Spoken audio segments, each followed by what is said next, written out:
তোষামোদ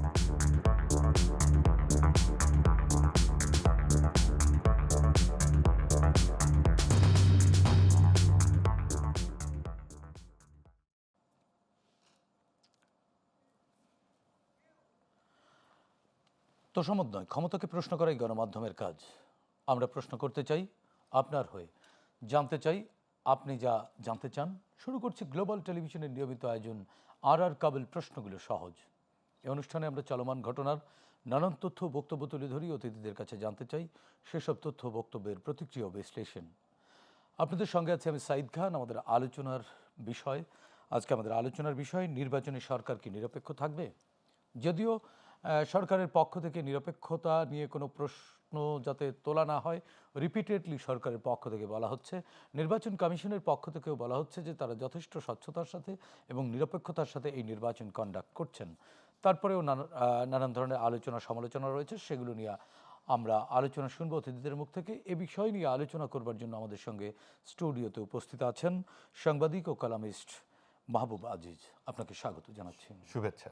এবং আমাদের সঙ্গে স্টুডিওতে আরও একজন অতিথি রয়েছেন, কলামিস্ট ও রাজনৈতিক বিশ্লেষক শাহাদাত স্বাধীন। আপনাকেও স্বাগত জানাচ্ছি। মাহবুব আজিজ, আপনাকে দিয়ে আলোচনা শুরু করতে চাই। নির্বাচন কমিশন বলছে যে তারা যথেষ্ট দায়িত্বশীলতার সাথে, স্বচ্ছতার সাথে এবং নিরপেক্ষতার সাথে তারা দায়িত্ব পালন করছেন, এই নির্বাচনটি কন্ডাক্ট করছেন।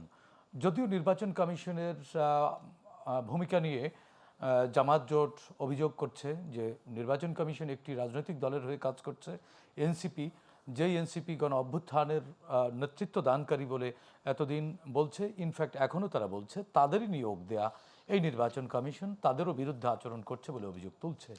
অপরদিকে সরকারের পক্ষ থেকেও বলা হচ্ছে তারাও নিরপেক্ষ। আরেকটি বিষয় আমি যোগ করতে চাই, সেটি হচ্ছে যে একটি জিনিস আপনি খেয়াল করেছেন নিশ্চয়ই, সেটি হচ্ছে যে 21 লাখ সরকারি কর্মকর্তা কর্মচারীদেরকে গণভোটে যাতে প্রচার করে সেজন্য বলা হয়েছে। অপরদিকে নির্বাচন কমিশন তাদের প্রজ্ঞাপনে বলেছে সরকারি কর্মকর্তা কর্মচারীরা কোনো পক্ষপাতমূলক আচরণ করতে পারবেন না বা কোনো ভূমিকা রাখতে পারবেন না, কারণ এই দুটো নির্বাচনই কন্ডাক্ট করছেন বা বিভিন্নভাবে দায়িত্ব পালন করবেন এই 21 লাখ সরকারি কর্মকর্তা কর্মচারীদের মধ্য থেকেই, যারা প্রিজাইডিং অফিসার, পোলিং অফিসার হিসেবে দায়িত্ব পালন করবেন। আপনার কাছ থেকে আলোচনা শুনতে চাই। ধন্যবাদ, শুভেচ্ছা। দেখুন, আপনি যে প্রসঙ্গগুলো বললেন এর ভেতরেই কিন্তু আসলে অংশীজনদেরকে মোটামুটি চিহ্নিত করে দেয়া আছে যে নির্বাচন কমিশন, সরকার এবং রাজনৈতিক দলগুলো কার কী ভূমিকা এই আসন্ন নির্বাচনে। সবচেয়ে যে গুরুত্বপূর্ণ বিষয়টি হচ্ছে যে নির্বাচনের আর আছে মাত্র 13 দিন। তো 13 দিন আগে সবচেয়ে সক্রিয় থাকার কথা কার মাঠে? অবশ্য নির্বাচন কমিশনের।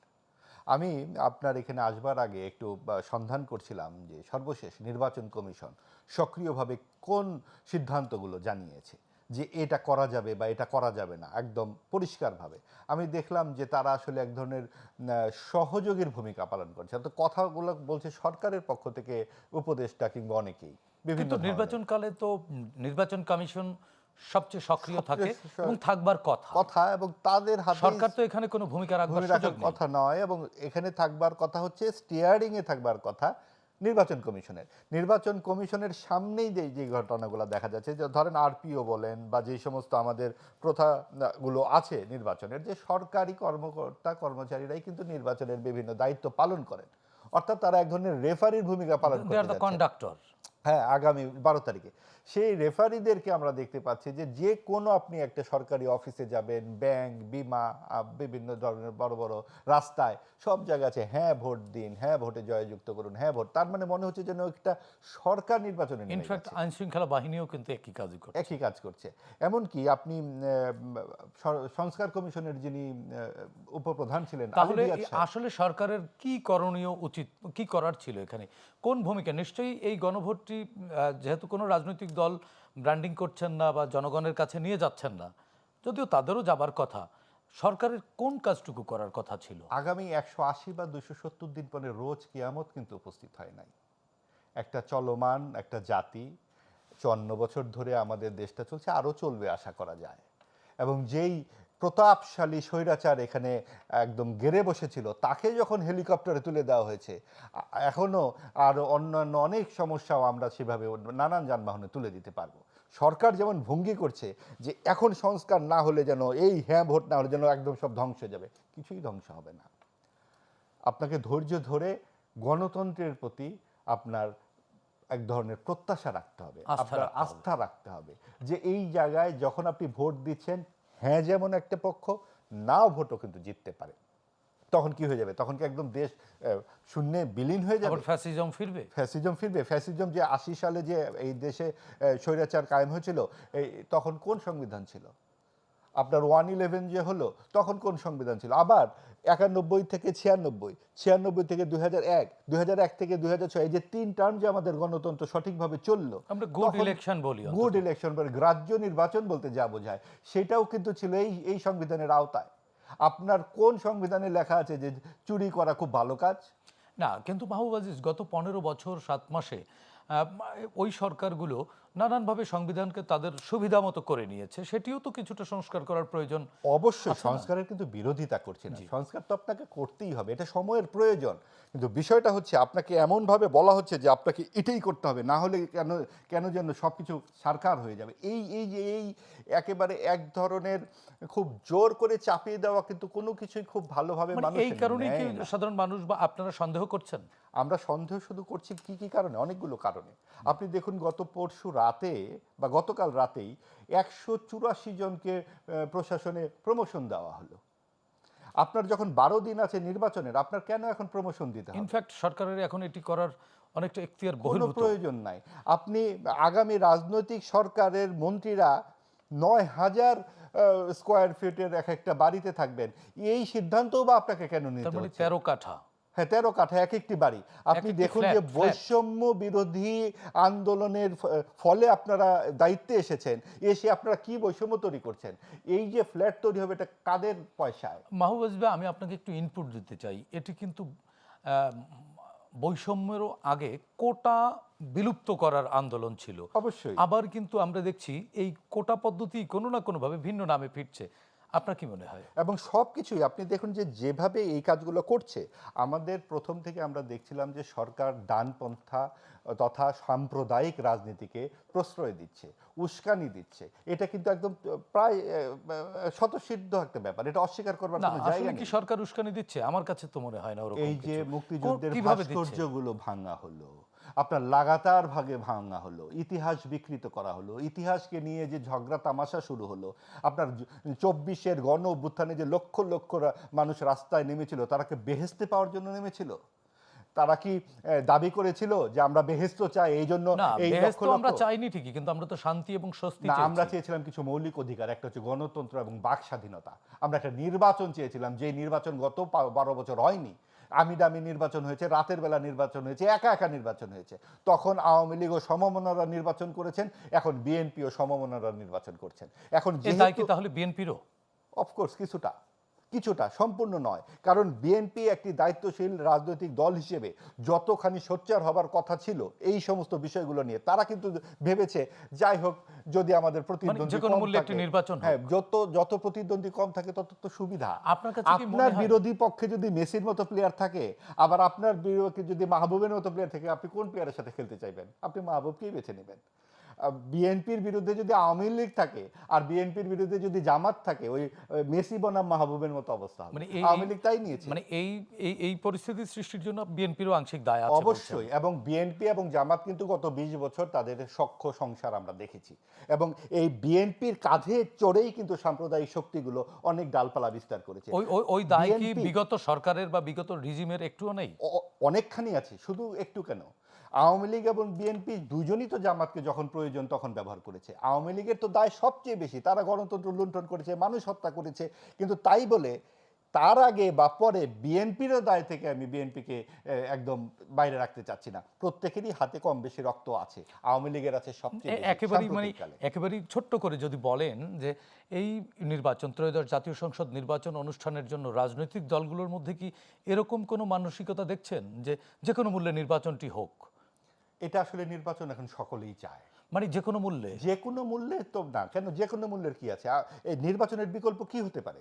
নির্বাচনের বিকল্প কি মব সন্ত্রাস? নির্বাচনের বিকল্প কি যা ইচ্ছা তাই, আইন নিজের হাতে তুলে নেওয়া? আমি যদি আজকে বিপদে পড়ি রাস্তায়, আমি কোথায় যাব আমি ভেবে পাই না। কারণ আমি তো দেখবো যে নির্বিকার চিত্তে বসে থাকবে। ৩২ নম্বর যখন ভাঙা হলো ৩ বার সরকার নির্বিকার চিত্তে বসেছিল। গণমাধ্যমে যখন হামলা হলো, এই হামলা কি করে হয় সরকার যদি না চায়? বললেই তো আর হলো না, এটা আকাশ থেকে পড়েছে এই হামলাগুলো। কাজেই সরকার কতখানি চায় না, কতখানি অদক্ষ কিংবা কতখানি অকার্যকর, এই বিতর্কে না যেও আমরা বলতে পারি সরকার যথার্থ আচরণ করতে ব্যর্থ। কাজে এই ব্যর্থ সরকারের জায়গায় কি আসবে? নির্বাচনবিহীন তো কোনো না, ১২ সরকার তারিখ আসতে নির্বাচন পারে না। হয়ে গেলে পরিস্থিতি পাল্টে যাবে। এখন ধরুন আপনার খিদে মানে লেগেছে, পাল্টানো শুরু এক হবে। বেলা খেলেই যে আপনি চিরকাল আর খেতে হবে না তা তো নয়। সেরকম আমাদের খিদে লেগেছে, এক বেলা নির্বাচন করতে হবে। এটা হলো অন্তত আপাতত শুরুটা হোক। শুরুটা হোক। জি, মাহবুব, আপনার কাছে আবারও শুনবো শাহাদাত স্বাধীন, আপনার কাছেও একই প্রশ্ন। সরকারের পক্ষপাতমূলক আচরণ দেখছেন কিছু রাজনৈতিক দল, আবার নির্বাচন কমিশনেরও পক্ষপাত দেখছেন কিছু রাজনৈতিক দল। সব মিলিয়ে আর মাত্র ১৩ দিন বাকি আছে নির্বাচনের। এখনো পর্যন্ত নির্বাচন কমিশনকে রাজনৈতিক দলগুলো পূর্ণ আস্থায় নিতে পেরেছে এমন কোনো দৃশ্য আমরা দেখিনি। রাজনৈতিক দলগুলো এই ঠিক ১৩ দিন আগে ভোটের মাঠে যেমন আচরণ করবার কথা ছিল, আপনি কি তেমন আচরণ দেখছেন? না প্রচারণায় যে কি বলা যায় যে আচরণবিধি লঙ্ঘন করলে যেটা হবার কথা নির্বাচন কমিশন সেটি করছে, আচরণবিধি কি লঙ্ঘন দেখছেন একটু আধটু? ধন্যবাদ আমন্ত্রণ জানানোর জন্য। এখানে ১২ তারিখ কিন্তু দুইটা নির্বাচন হচ্ছে, একটা গণভোট, একটা জাতীয় নির্বাচন। গণভোট নিয়ে যেহেতু ভাই অলরেডি বলছেন, তো আমি মাহবুব দুটো নির্বাচন নিয়েই বলেছেন। হ্যাঁ, গণভোটের বিষয়টা আমার কাছে মনে হয় যে সরকার এটাকে আসলে একটা ফর্মালিটি হিসাবেই নিছে। যে আমার কাছে মনে হয় যে সরকার ধরেই নিছে হ্যাঁ ভোট জিতবে। সো না, সরকার ধরে নিচ্ছে কেন? সরকার তো চাচ্ছেই। হ্যাঁ, ধরে নেবার তো কিছু হ্যাঁ নেই। সেটা যদি হয় তাহলে ওইখানে তো না অপশনটাই রাখার দরকার ছিল না। সে প্রশ্ন আপনি তুলতে পারেন। ফলে এইটা মানে গণভোটটা নিয়ে আমি আসলে ওই জন্যই বিশেষ কোনো অ্যাটেনশন দিতে চাই না, কারণ মানে এটা আমার কাছে আপনার অ্যাটেনশন গ্রো করতে পারেনি সরকার? পারেনি। কারণ আমার কাছে কোন কোন কারণে সরকার অ্যাটেনশন গ্রো করতে ব্যর্থ হয়েছে বলে প্রথম মনে করেন? কথা হচ্ছে যে আমার কাছে মনে হয় যে সংস্কারের বিষয়টা সরকার দীর্ঘদিন ধরে আলাপ করছে। কি কি বিষয়ে সে সংস্কার চাই, এটা আমার কাছে মনে হয় জনগণের হাতে ছেড়ে দেওয়া উচিত ছিল। যে সরকার জনগণ যদি হ্যাঁ ভোট পছন্দ করে তাহলে সেটা পাস হবে, না ভোট পছন্দ করলে যে না ভোট যদি জয় হয় তাহলে যে দেশে আহামরি বিশেষ কিছু হয়ে যাবে, ব্যাপারটা এরকম না। আমার কাছে মনে হয় এটা ইয়ার কাছে ছেড়ে দেওয়া উচিত ছিল, বা সরকারের কাছে ছেড়ে দেওয়া উচিত ছিল। কিন্তু কোন সরকারের সরি, জনগণের কাছে ছেড়ে দেওয়া উচিত ছিল, কিন্তু সরকার এটা সরকার তো জনগণের কাছেই ছেড়ে দিয়েছে। কিন্তু এই যে সরকারের পুরো রাষ্ট্রযন্ত্র যেভাবে হাঁ ভোটকেই জিতাইতে হবে, পুরা একটা এর আগের গণভোটে কি সরকার কখনো চেয়েছে যে না ভোট জিতুক?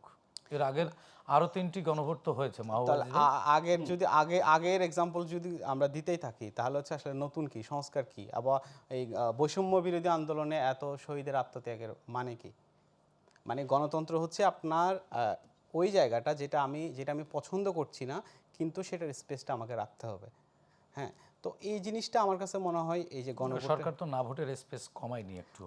না ভোটের স্পেস কমায়নি, কিন্তু হচ্ছে কি আবার না ভোটের পক্ষে কেউ আপনি বলতে পারবেন না। তো আপনি যদি বলেন এই যে যে আমি আপনি না ভোট বলছেন, দিব, আপনি এই যে মাহবুব ভাই বললো, আপনি না ভোট দিবেন, তাহলে আপনি যদি বলেন সেটা, আপনি যদি দাবি করেন যে আমি না ভোট দিব, তাহলে দেখবেন কালকে আপনার বিরুদ্ধে মব জাস্টিস হবে। বা হচ্ছে কি অলরেডি একটা দলকে, যদিও বা আমি নাম ধরে বলছি বিএনপি, যদিও বা বিএনপি দলীয়ভাবে হ্যাঁ ভোটের পক্ষে, কিন্তু তারপরেও তার বিরুদ্ধে অপপ্রচার চালানো হচ্ছে, তারা না ভোট চায়।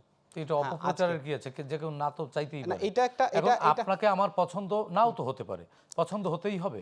এটা অপপ্রচার কেন বলছি, কারণ এটা একটা রাজনৈতিক উদ্দেশ্যে এটা প্রচার করা হচ্ছে। না, এটা তো অপপ্রচার না, এটা তো স্বাধীনতা। না, এটা স্বাধীনতা, যে কেউ যদি না ভোট দিতে চায় এটা তার স্বাধীনতা, কিন্তু এনসিপি জামাত ওরা যে প্রচার করছে যে না ভোট মানে হচ্ছে কি জুলাই বিরোধী, এবং এটার সাথে আবার ট্যাগ করে দেওয়া হচ্ছে বিএনপি না ভোট চায়। বিএনপিও তো জুলাইয়ের একটা শক্তি, সবচেয়ে বড় স্টেক এক্স্যাক্টলি। তো এটা আসলে রাজনীতিতে এই বয়ানগুলো এইভাবে আসে, প্রথমে একটা বয়ান, সেটার সাথে আরেকটা বয়ানকে যুক্ত করে একটা পপুলার গল্প তৈরি করা হয় সোশ্যাল মিডিয়ার জন্য। আপনি দেখবেন সোশ্যাল মিডিয়া নানা জায়গায় লেখা হচ্ছে যে বিএনপি না ভোটের পক্ষে, কিন্তু আপনি বিএনপি দলীয়ভাবে অবস্থান নিচ্ছে যে হ্যাঁ ভোটের পক্ষে। বিএনপি তার প্রার্থীদের ডেকে এনে বলছে যে কি আপনারা হ্যাঁ ভোটের পক্ষে অবস্থান নিন।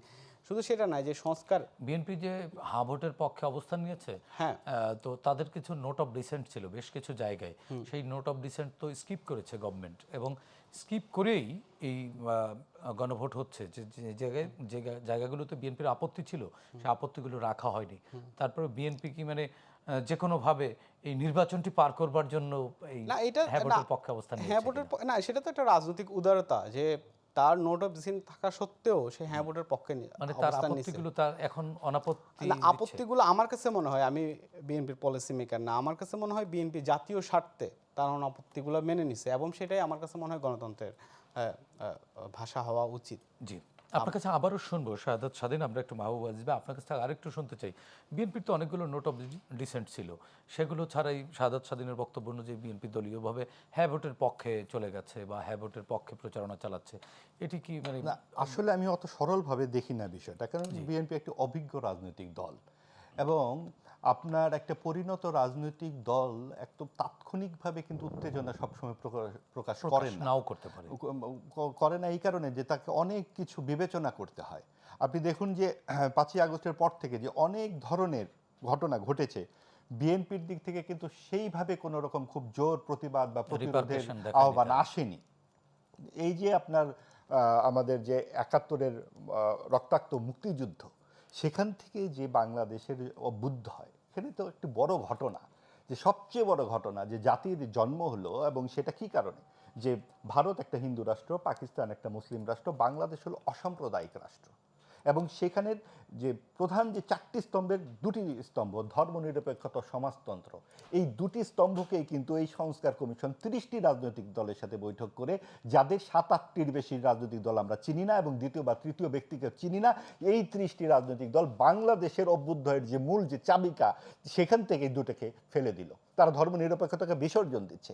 এই যে এই সিদ্ধান্তগুলো কি করে সরকার নিতে পারে? এই 30টি রাজনৈতিক দল কি সম্পূর্ণ বাংলাদেশ?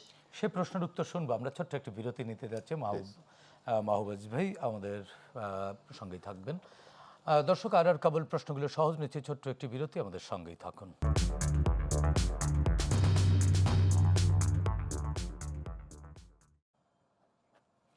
দর্শক, বিরতির পর আবারও স্বাগত জানাচ্ছি। আর কাবুল প্রশ্নগুলো সহজ, আমাদের সঙ্গে আলোচনার জন্য যুক্ত আছেন মাহবুব আজিজ, সাংবাদিক ও কলামিস্ট, এবং আছেন তরুণ রাজনৈতিক বিশ্লেষক শাহাদাত স্বাধীন।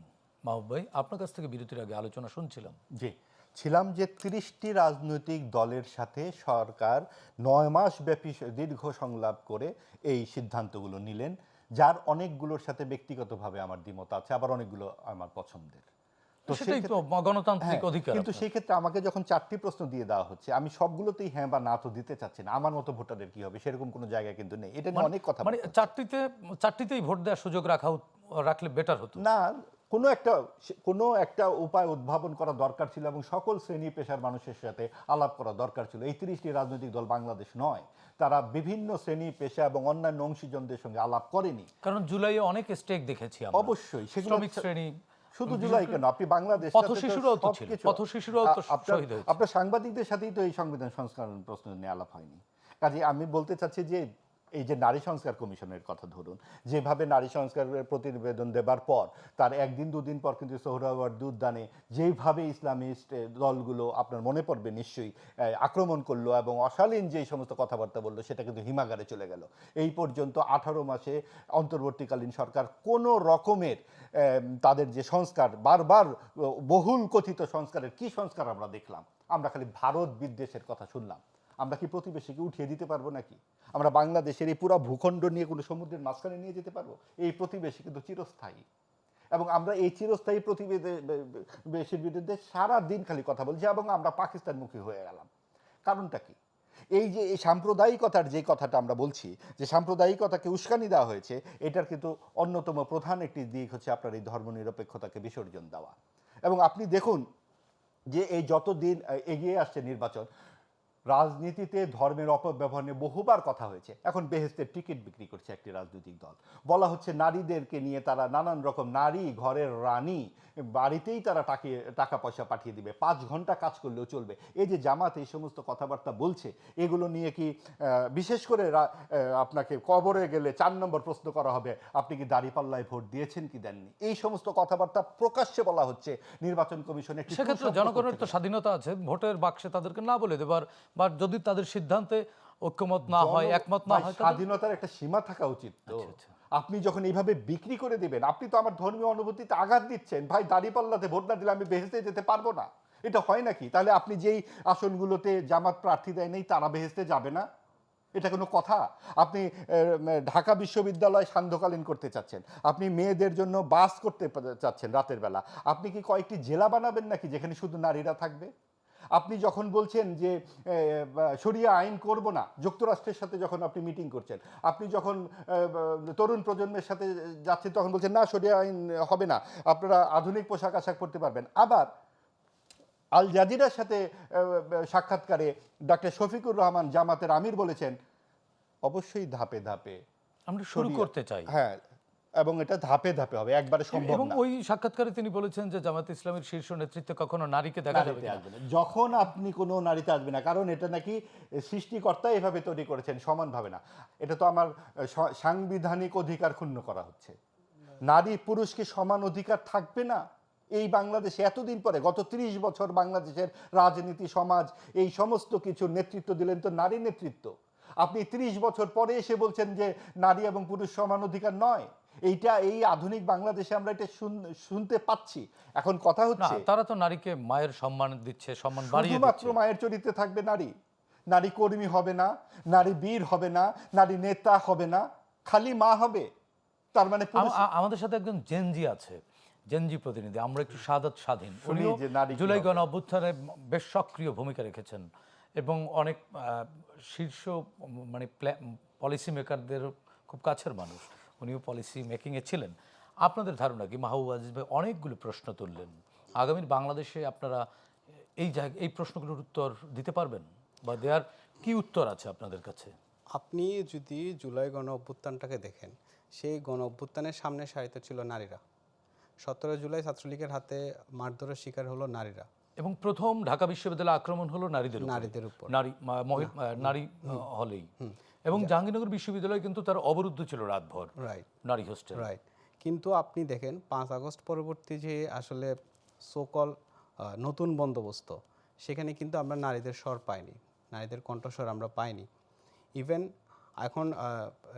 এখন যে এনসিপি ওরা যে 30টা জামাতের সাথে জোটে গিয়ে যে 30টা আসন, সেখানেও সম্ভবত 1জন বা 2জন নারী প্রার্থী আছেন, এবং তাদের যে জোট সঙ্গী জামাতের, সেখানে কিন্তু একজনও নারী প্রার্থী নেই। এটা তাদের মানে দলীয় অর্গানোগ্রামটাই এমন।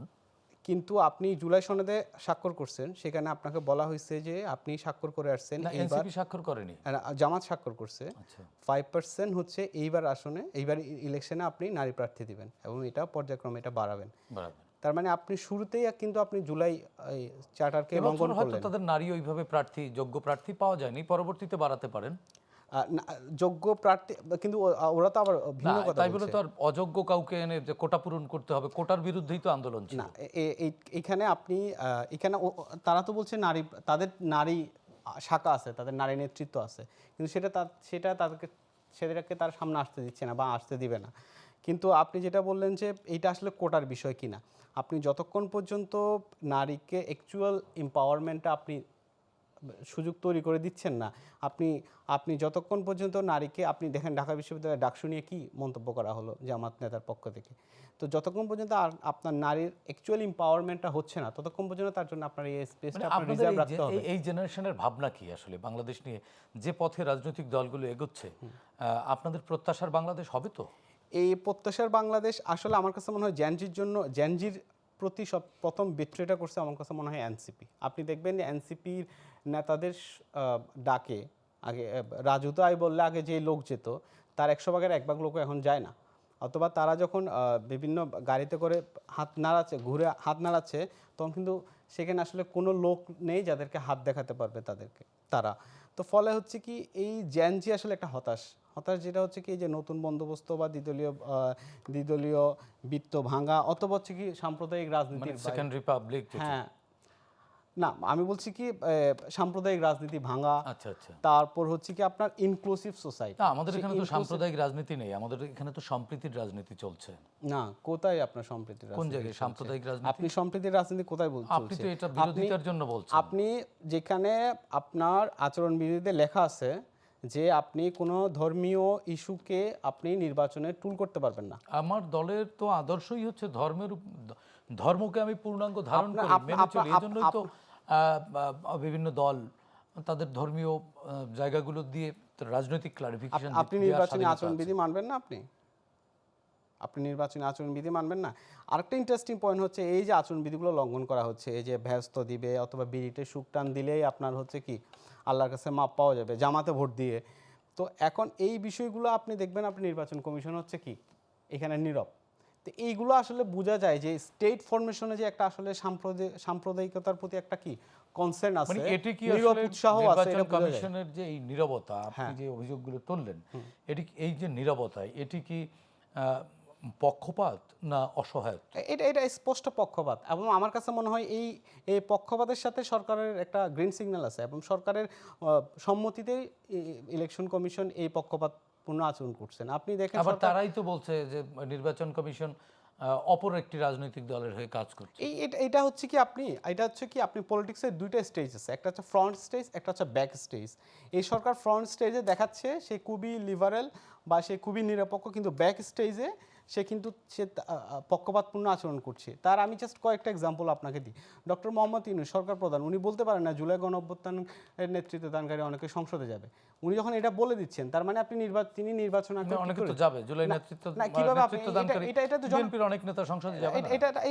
এটা আপনি ইনি বলছেন জুলাই গণঅভ্যুত্থানের নেতৃত্ব দানকারী তরুণরা সংসদে যাবে। তো তরুণরা তো আপনিও যেতে পারেন, আমিও যেতে পারি, বিএনপির অনেক তরুণ নেতারা আছে না, যেমন ইশরাক হোসেন, সে তো অভ্যুত্থানে ভূমিকা রেখেছে। না, ডক্টর ইউনূস তো এই জুলাই গণঅভ্যুত্থানের নেতৃত্ব মানেই তিনি তো এনসিপি কে বুঝাইছেন। তাই উনি বিদেশে গিয়ে নতুন রাজনৈতিক দল করেছেন, এই শব্দটা একেবারে স্পেসিফাই করেছেন।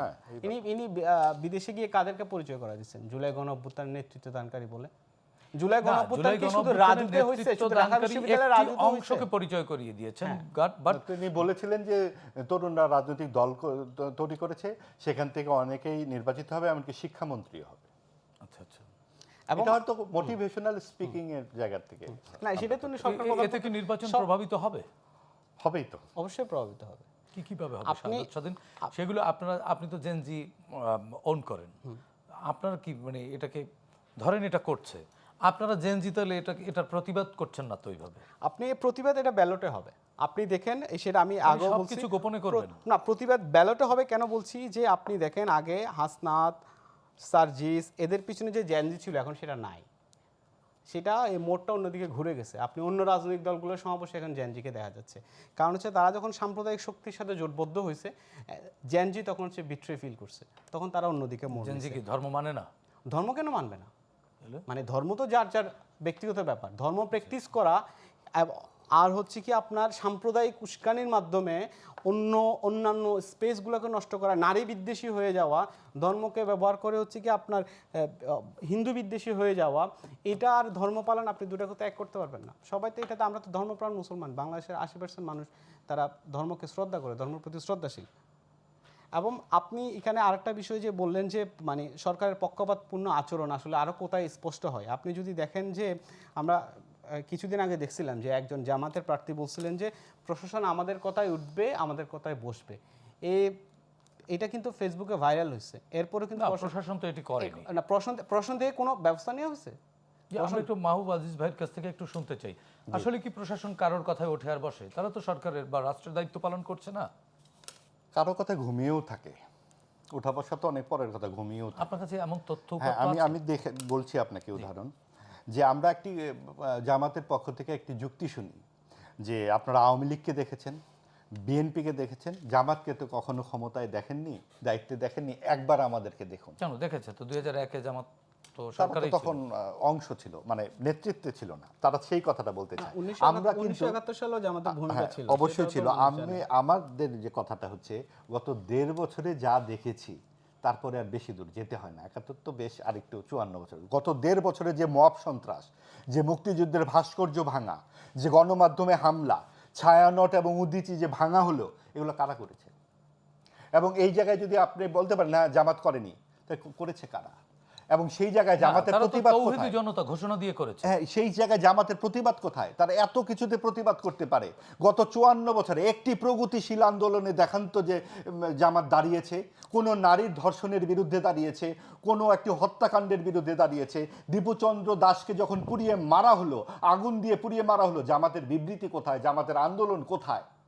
আপনি দেখুন এই যে মানুষগুলোর উপরে অত্যাচার করা হয়, শ্রেণী ধর্ম বর্ণ নির্বিশেষে সকলের প্রতি তো আপনার সমান দায়িত্ব থাকবে। এইখানে আমরা জামাতের ভূমিকাটা কোথায় দেখি? এই জামাতের এই জায়গাতে আমাদের কথা হচ্ছে জামাতের রাজনীতি মানে চালাকি, আরও চালাকি, আরও চালাকি। আপনি দেখুন যে তারা কি করেছে। তারা এই যে একটি ইসলামিক ভোটগুলোকে সব এক বাক্সে নিয়ে আসার জন্য তারা পরিকল্পনা করলো। তারপরে তারা চরমোনাইয়ের সঙ্গে যে দেন দরবার করলো, এবং তাদের ধারণা জামাতের হারানোর আসলে কিছু নাই, কারণ তাদের ভোট হচ্ছে 4 থেকে 7 ভাগ। 4 থেকে 7 ভাগ ভোট বিএনপির 40%-এর সাথে কি করে পারে? কিন্তু তারা দাবি করে 13%। সেই 13% থেকেও তারা 40% যেতে অনেক দূর আছে। কিন্তু তারা চারপাশে এমন একটা হাইপ তুলেছে, আপনি দেখবেন এই যে এই আলোচনা হচ্ছে, একটু পরে যখন আপনার অনলাইনে যাবে, কি পরিমাণ বট বাহিনী গালিগালাজ করে যে এরা কারা। না, গালিগালাজ করে হয়তো আপনারা অযৌক্তিক বলেন। আমরা অযৌক্তিক যে কথাগুলো বলছি কারণ হচ্ছে যে অযৌক্তিক তো বটেই, যখন আপনি প্রধান একটি বিরোধী দলকে, প্রধান একটি অংশীজনকে নির্বাচনের বাইরে রাখবেন, তার অপরাধ 1500 হত্যা আর 30 লক্ষের হত্যার সঙ্গে জড়িত দেয়, সেটা অপরাধ হয় না। এই যে একচক্ষু নীতির ভিত্তিতে যে নির্বাচন হচ্ছে, এটা হচ্ছে আমরা ও মামুদের নির্বাচন। জি, আপনার কাছ থেকে আবারও শুনবো। আমরা একটু ছোট্ট বিজ্ঞাপন বিরতির থেকে ফিরে দর্শক আর কাবুল প্রশ্নগুলো সহজ নিচ্ছে আরও একটি ছোট্ট বিরতি, আমাদের সঙ্গেই থাকুন।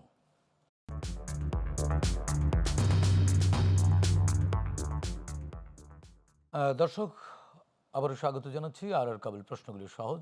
বিরতির আগে মাহবুব ভাই আপনার কাছ থেকে আলোচনা শুনছিলাম আরেকটি জিনিস, যে নির্বাচনের আর মাত্র 12 দিন বা 13 দিন বাকি আছে, প্রচার প্রচারণা চলছে, একেবারে নির্বাচনী মাঠে যাকে বলে উৎসব বইছে।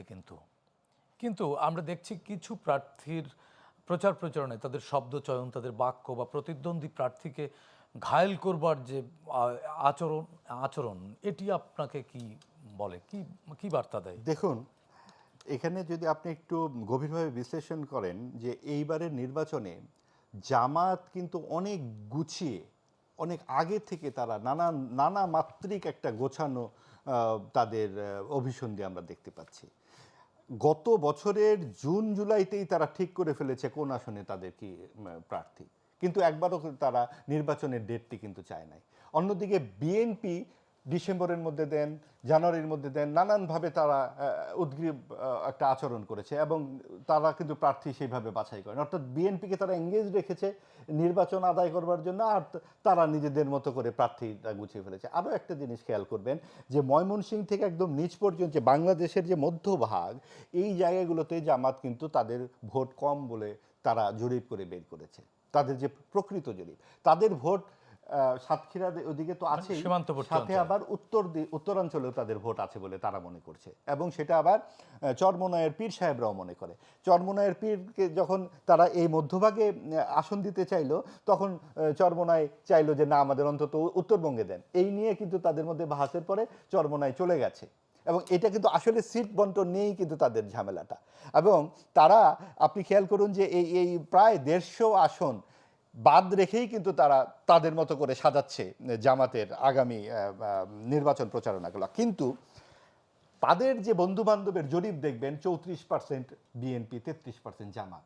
কোথাও কোথাও জামাত জিতে যাচ্ছে। এইভাবে কিন্তু চারপাশে একটা হই হই অবস্থা তৈরি করছে জামাত, এবং বিশেষ করে অডিও ভিজুয়াল আপনার সামাজিক মাধ্যমগুলোতে।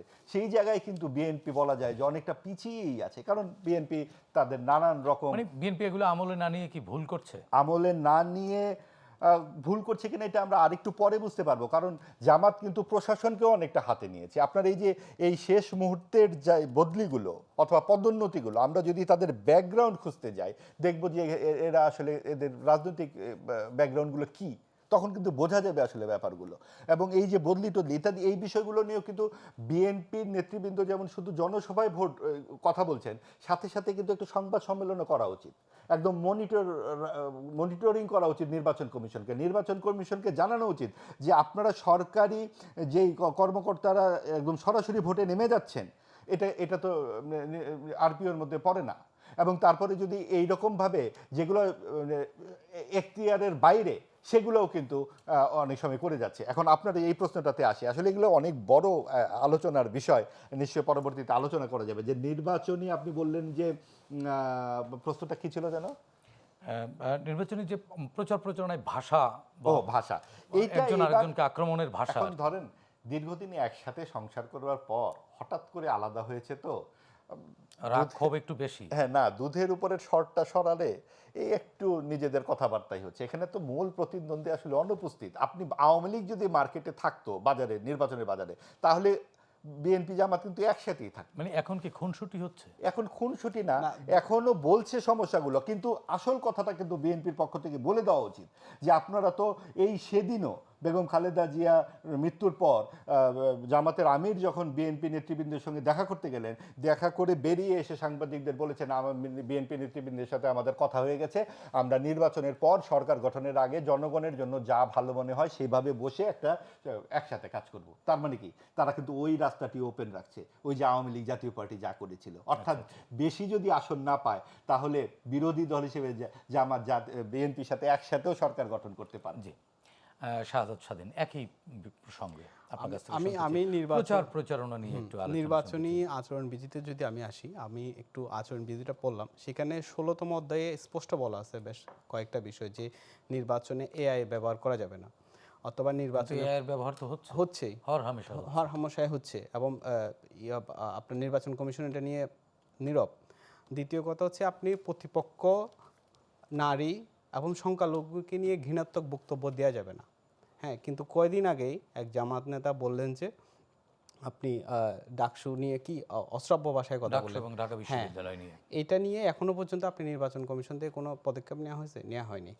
তৃতীয় আসেন, সেটা হচ্ছে কি স্পষ্টভাবে বলা আছে নির্বাচনের স্বার্থ হাসিল করার জন্য আপনি ধর্মের ব্যবহার করতে পারবেন না, কিন্তু জামাতের একমাত্র নির্বাচনী এজেন্ডা হচ্ছে ধর্ম, যে দাঁড়িপাল্লায় ভোট দিলে আপনি না, জান্নাত তারা পাবেন। তো কল্যাণ রাষ্ট্র বানাবেন, আরো অনেক অনেক না, পরিকল্পনা কল্যাণ দিচ্ছেন। তারা তো মানে আসমানের নিচের আর 41টি মন্ত্রণালয়ের জন্য তাদের 41টি সেল থাকবে, মনিটরিং সেল থাকবে, এরকম আলাদা অনেক ধরনের প্ল্যান তাদেরও আছে। তাদের হচ্ছে আকাশের নিচের এবং হচ্ছে মাটির উপরের কোনো বিষয় নিয়ে তাদের কোনো প্ল্যান নেই। তাদের প্ল্যান হচ্ছে যে মাটির নিচে গেলে আপনি কি পাবেন, কবরে আপনি কি জবাব দিবেন। জামাতের শাহরিয়ার কবির সে জামাতের প্রচারণায় বলছে যে কবরে গিয়ে আপনি কি জবাব দেবেন যদি আপনি দাঁড়িপাল্লায় ভোট না দেন। আরেকজন বলছে যে কি আপনি দাঁড়িপাল্লায় ভোট দিলে আপনি যদি এরপরে যদি আপনি বিড়ি টানেন, সুখ টান দেন, কিন্তু দাঁড়িপাল্লায় ভোট দিলে আপনি আল্লাহকে খুশি কি করতে এমন পারবেন। ক্ষতি আছে দাঁড়িপাল্লায় ভোট দিয়ে যদি জান্নাতে যাওয়া যায়? তাতে মানে দোষের কি? এটা তো ধর্মের অপব্যাখ্যা, এটা তো তাহলে ধর্মের ধর্মের অপব্যাখ্যা, আসল এবং ব্যাখ্যাটা জাতিকে তো আপনি ভুল পথে পরিচালিত করছেন। না, ভুল পথ যদি ওটা আপনি যদি ভুল পথ জান্নাত বলেন, তাহলে সঠিক পথ জান্নাত কোনটা? জাহান্নাম আখিরাতের দায় দায়িত্ব এটার সিদ্ধান্তদাতা মানুষ কেমনে হয়? নাউজুবিল্লাহ, এটার সিদ্ধান্তটা আল্লাহ পাক। আল্লাহ কার জন্য জান্নাত রাখছেন, কার জন্য জাহান্নাম রাখছেন, কার কখন হেদায়েত হবে, কাকে কি বিষয়ে তিনি ক্ষমা করবেন, এটা তো আল্লাহর ব্যাপার, তাই না? আপনি আল্লাহর সিদ্ধান্ত যখন আপনি আপনার কাঁধে নিয়ে নিচ্ছেন, এটা তো আসলে একটা চরম ধরনের ধৃষ্টতা। কিন্তু এটা নিয়ে নির্বাচন কমিশনও কিছু বলছে না, এবং জামাতের এটা নিয়ে কোনো ধরনের গিলটি ফিল নেই। তারা হার হমেশাই এটা বলছে যে কি মানে জান্নাত জাহান্নামের পার্থক্য তৈরি করে দিবে ইলেকশন, এবং দাঁড়িপাল্লায় ভোট দিলে জান্নাতে যাবেন। এটা তো একটা চূড়ান্ত আমরা ধরনের না আসলে মানে এই যে জান্নাত হোক আর জাহান্নাম হোক, যেটাই হোক, আমরা জনগণের ভাগ্য বদলের কথা তো খুব একটা শুনছি না কোনো দলের কাছ থেকেই। বা জনগণের ভাগ্য বদলের কথা যে একেবারে বলা হচ্ছে না তা তো না। কারা বলছে? কি আপনি যেখানে তারেক রহমান সাহেব তিনি দেশে আসার পরে তিনি বললেন আই হ্যাভ এ প্ল্যান, এনসিপির লোকজন বলল প্ল্যানটা কি, তিনি এখন প্ল্যানটা বলছেন, তার যে ক্লাইমেট নিয়ে তার যে পলিসি সে নিয়ে প্ল্যানের বিষয়ে আমরা শুনবো শাহাদাত স্বাধীন। আমরা আরো একটি ছোট্ট বিরতি নিতে চাচ্ছি। দর্শক, আর কাবুল প্রশ্নগুলো সহজ নিচ্ছে, আরো একটি ছোট্ট বিরতি, আমাদের সঙ্গেই থাকুন।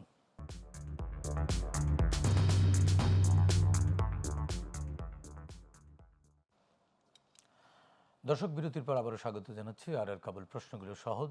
বিরতির আগে আলোচনায় ছিলাম শাহাদাত স্বাধীন, আপনার কাছ থেকে শুনছিলাম। আপনি বলছিলেন যে অনেকের প্ল্যান আছে। হ্যাঁ, অনেকের প্ল্যান আছে, তারেক রহমান বলেছে তার একটি প্ল্যান আছে, কিন্তু অপর রাজনৈতিক দলও তো তারাও তাদের নানান ধরনের কর্মসূচির কথা বলছেন। তো এগুলো তো ভালো, কর্মসূচির কথা বললে এগুলোর মধ্যে থেকে বেটারটা জনগণ বেছে নিতে পারে, সেটাই ভালো। যদি কিন্তু সমস্যা হচ্ছে তার তো কোনো পলিসি নেই, তারা কোনো প্ল্যান দেয়নি।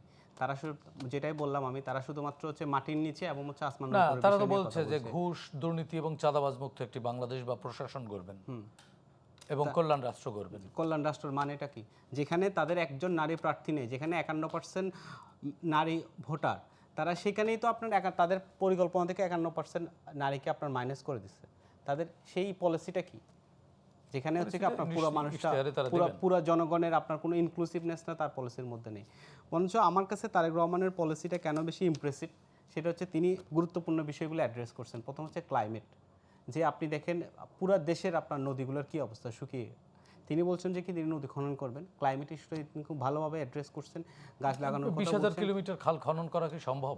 অবশ্যই সম্ভব, অবশ্যই সম্ভব, যদি জনগণ এবং হচ্ছে কি আপনি দুর্নীতি রোধ করতে পারলে, জনগণের সাথে থাকলে অবশ্যই সম্ভব, এবং 50 কোটি গাছ লাগানো সম্ভব? অবশ্যই সম্ভব। কত জায়গা আমাদের আছে? আমাদের জায়গা উনি তো সেটা প্ল্যানও দিচ্ছেন যে রাস্তার ধারের জায়গা আছে, আমাদের অনেকগুলো পতিত জায়গা হয়তো আছে, সবগুলো রেল লাইনের।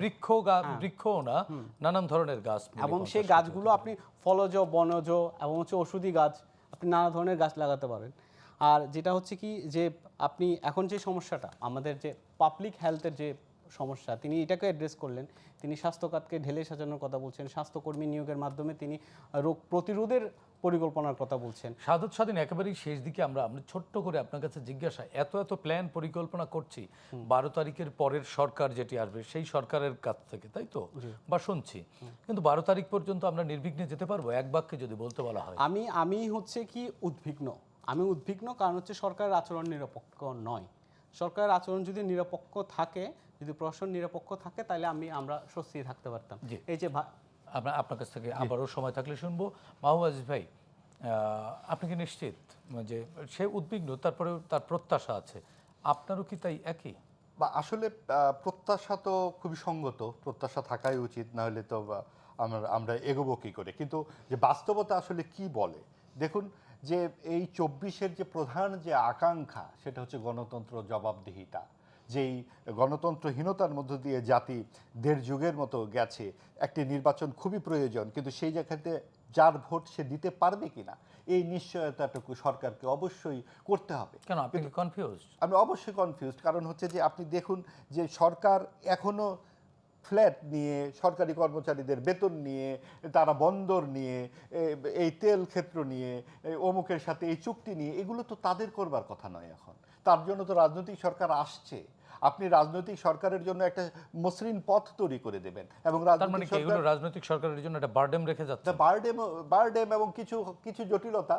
কারণ আপনি যখন সিদ্ধান্ত দিয়ে দিচ্ছেন 100 থেকে 140% বেতন বাড়বে, একটি নির্দিষ্ট শ্রেণী পেশার মানুষের, তো অন্য শ্রেণী পেশার মানুষের সাথে তার একটা সংঘর্ষ তৈরি করে দিয়ে যাচ্ছে। বড় ইনফ্লেশনের মুখে হ্যাঁ, অবশ্যই। এবং আরেকটা ব্যাপার কি জানেন, যে ধরেন আমরা রাজনৈতিক দলগুলোর যে প্ল্যানের কথা শুনলাম, আমরা রাজনৈতিক দলগুলোর কাছে আসলে ইহজাগতিক সমস্যার সমাধান চাই। আমার পারলৌকিক সমাধান কিন্তু রাজনৈতিক দলের কাছে আমি চাই না। আমার আল্লাহর কাছে আমার যা চাওয়া পাওয়া, সেটা আমার সাথে তার। আমার ব্যক্তিগত জীবনে তো আপনি প্রবেশ করতে পারেন না। আমার কি বিশ্বাস না বিশ্বাস, সেটার জবাবদিহিতা আমি আপনার কাছে করব না। আপনারা এমন একটি সমাজ তৈরি করছেন যেখানে আপনারা মানুষের একদম ব্যক্তিগত জীবনকে আপনি টেনে বের করে চাইছেন। আপনি শিক্ষা নিয়ে কি করবেন, স্বাস্থ্য নিয়ে কি করবেন, গণতন্ত্র জবাবদিহিতাকে নিয়ে কি করবেন, গণমাধ্যম নিয়ে কি করবেন, সেগুলো নিয়ে কোনো কথা বলছেন আমাদের রাজনৈতিক দলগুলো? আমরা শুনছি একে অপরের প্রতি নানান রকম কথা বলতে। বিএনপির নেতারাও কিন্তু কাপড় ধরে টান দেওয়ার কথা বলছেন। এগুলো তো রাজনৈতিক বক্তব্য হতে পারে না। জামাত যেমন বলছেন, বিএনপিও কিন্তু বলছেন। এগুলো উচিত নয়। আপনাদের বলা উচিত আমরা কাঠামো তৈরি করে দেব, আমরা সকল মানুষকে একটা সমান মর্যাদায় দাঁড় করাবো। রাষ্ট্র কাঠামোটা কি হবে? রাষ্ট্র কাঠামো আপনি দেখুন, একই দেশে কোনো একটা শিশু 80,000 টাকার স্কুলে যাবে, আরেকজন 5 টাকার স্কুলে যাবে। আবার কেউ অর্থভাবে স্কুলে যেতে পারে না। কি বৈষম্য এখানে এই শিক্ষা ব্যবস্থায়! এটা নিয়ে কোনো রাজনৈতিক দল কথা বলছে না। তারা নানান রকম কার্ডের কথা বলছে, কিন্তু কার্ড দিয়ে আমি কি করব? আমার হাতটাকে কি আমি ভিক্ষার হাত বানাতে চাই? আমি তো চাই আমার অধিকার, সম অধিকার। আমার সন্তান যেন আপনার সন্তানের সাথে পাশাপাশি বসতে পারে, ওরকম একটা সমতল ভূমি চাই। সেই সমতল ভূমিটা বেহেশতে গিয়ে চাই না, কারণ বেহেশতের পার্সপেক্টিভ আর বাংলাদেশের পার্সপেক্টিভ এক না। সেইখানে মাস শেষে 20 তারিখের পরে আমাদের বেতনে টাকা থাকে। কিন্তু সেই 12 তারিখ পর্যন্ত যে জনগণ যে সিদ্ধান্ত নেবে কোন দিকে যাবে, সেই 12 তারিখ পর্যন্ত সাদত স্বাধীন কনফিউজড, উদ্বিগ্ন। আসলে মানুষের উদ্বেগের আরেকটা কারণ আমি একটু শেষ করে দিই 2 মিনিট। সেটা হচ্ছে যে এই মানুষদের যে ভোট দেবার যে আকাঙ্ক্ষার জায়গাগুলো অনেক ক্ষেত্রেই সংকুচিত হয়ে গেছে। একটা বড় অংশ ভোটের বাইরে রয়ে গেছে, যেটা প্রায় 40%। যদি আমরা ভ্যান্ডালাইজের ষড়যন্ত্র তো আছে, হ্যাঁ, নানান রকমের ষড়যন্ত্র আছে, তারপরেও আমাদের উইশফুল থিঙ্কিং, মানুষ ভোট দেবে।